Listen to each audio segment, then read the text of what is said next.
مسلک کے آلا حضرت سلامت رہے۔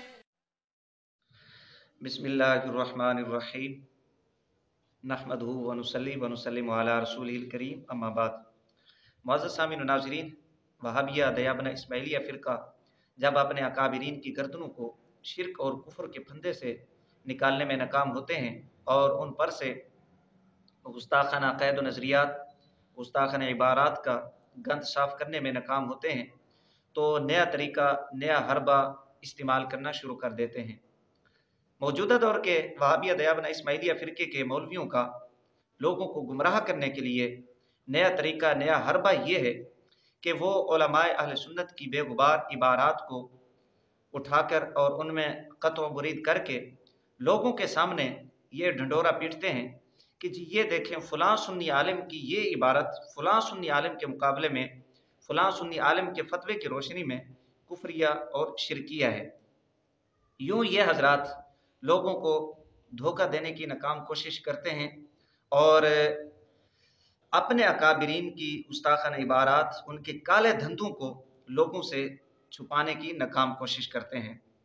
جبکہ وہابیہ دیابنہ اسماعیلیہ فرقے کے گھر کی حالت یہ ہے کہ اگر اس فرقے کے ایک مولوی کی دو عبارتیں ہی اٹھا لیں، مختلف مولوی نہیں بلکہ ایک مولوی کی دو عبارتوں کو اٹھا لیں تو ہر پہلی عبارت دوسری کے مقابلے میں کفریہ بھی ہوتی ہے، شرکیہ بھی ہوتی ہے۔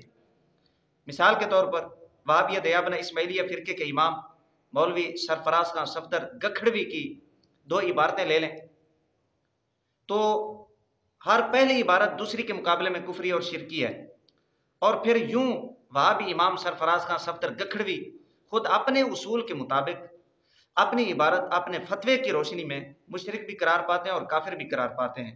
وہ کس طرح؟ یہ میرے پاس کتاب ہے تنقید متین، صفحہ نمبر 162، مکتبہ سفدریہ۔ وہابی امام سرفراز خان سفدر گکھڑوی لکھتے ہیں کہ حضرت صلی اللہ تعالیٰ علیہ وسلم کی ذات گرامی کے لیے بعض علوم غیبیہ کا عطا ہونا مسلم حقیقت ہے اور کوئی بھی مسلمان اس کا منکر نہیں ہے۔ ایک طرف یہ عبارت ہے، جبکہ دوسری طرف یہی وہابی مولوی سرفراز خان سفدر گکھڑوی ملفوظات میں کیا کہتا ہے، ذرا وہ بھی سنیں۔ صفحہ نمبر 193 اسلامی کتب خانہ کراچی سے شائع ہوئے ہیں، لکھتا ہے ایک ہے علم غیب۔ علم غیب تو ایک ذرا بھی کسی کے پاس نہیں ہے، علم غیب خاصہ خدا بندی ہے۔ یہ دو عبارتیں ہیں وہابی مولوی سرفراز خان سفدر گکھڑوی کی۔ اب ان دونوں عبارتوں کا موازنہ کریں تو ان دونوں عبارتوں کی روشنی میں جو نتیجہ نکلتا ہے تو اس میں مولوی سرفراز خان سفدر گکھڑوی خود اپنے اصولوں کے مطابق مشرک بھی قرار پاتا ہے اور کافر بھی قرار پاتا ہے۔ مشرک کس طرح قرار پاتا ہے؟ وہ اس طرح، پہلی عبارت جو تنقید متین کی ہے اس میں کہتا ہے کہ بعض علوم غیبیہ کا عطا ہونا مسلم حقیقت ہے، کوئی بھی مسلمان اس کا انکار نہیں کر سکتا۔ ملفوظات میں کہتا ہے کہ علم غیب خاصہ خدا بندی ہے، یعنی علم غیب اللہ تعالیٰ کا خاصہ ہے۔ تو اب جس علم غیب کو اللہ تعالیٰ کا خاصہ قرار دے رہا ہے اسی کا بعض علوم غیبیہ وہی رسول اکرم صلی اللہ علیہ وآلہ وسلم کے لیے ثابت کر رہا ہے۔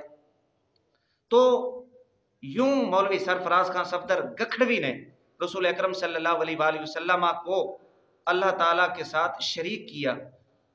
اب یہ وہابی امام اپنی ان دو عبارتوں میں رسول اکرم صلی اللہ علیہ وآلہ وسلم کو رب تعالیٰ کے ساتھ بعض علوم غیبیہ میں شریک کر کے شرک کا ارتکاب کیا اور مشرک قرار پایا۔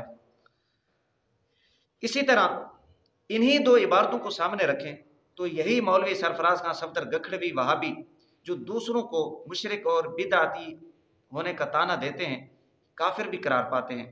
وہ کس طرح؟ تنقید متین کی عبارت کہ بعض علوم غیبیہ کا عطا ہونا مسلم حقیقت ہے اور کوئی بھی مسلمان اس کا منکر نہیں، یعنی بعض علوم غیبیہ کا انکار مسلمان نہیں کرے گا، اگر کوئی کرتا ہے تو وہ مسلمان نہیں بلکہ وہ کافر ہوگا۔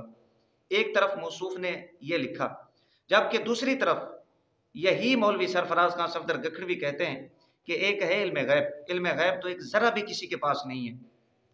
پہلے خود کہہ چکے ہیں کہ بعض علوم غیبیہ کا عطا ہونا مسلم حقیقت ہے اور جو بھی انکار کرے گا وہ مسلمان نہیں ہوگا، اور جو مسلمان ہوگا وہ انکار نہیں کر سکتا، جبکہ ملفوظات میں خود ہی اس چیز کا انکار کر دیا کہ ایک ذرا بھی کسی کے پاس علم غیب نہیں ہے۔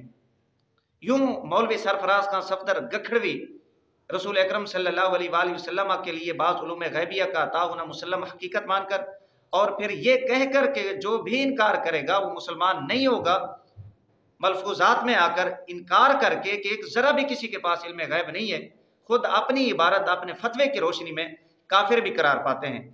یہ دو عبارتیں تھیں جس کی روشنی میں وہابی امام مولوی سرفراز کا سفدر گکھڑوی اپنے اصول کے مطابق اپنی عبارت فتوے کی روشنی میں مشرک بھی قرار پاتے ہیں، کافر بھی قرار پاتے ہیں۔ یہ وہابیہ دیابنہ اسماعیلیہ فرقے کے گھر کی حالت ہے۔ ان کے گھر کی حالت یہ ہے یہ اپنے گھر کے گند کو صاف کرنے کی بجائے علماء اہل سنت کو کافر اور مشرک بنانے پہ لگے ہوئے ہیں۔ شرم نہیں آتی ہے ان لوگوں کو؟ پہلے اپنے گھر کے گند کو تو صاف کریں، اپنے اکابرین کی گردن کو کفر اور شرک کے پھندے سے تو نکالیں، پھر دوسروں کی بات کریں۔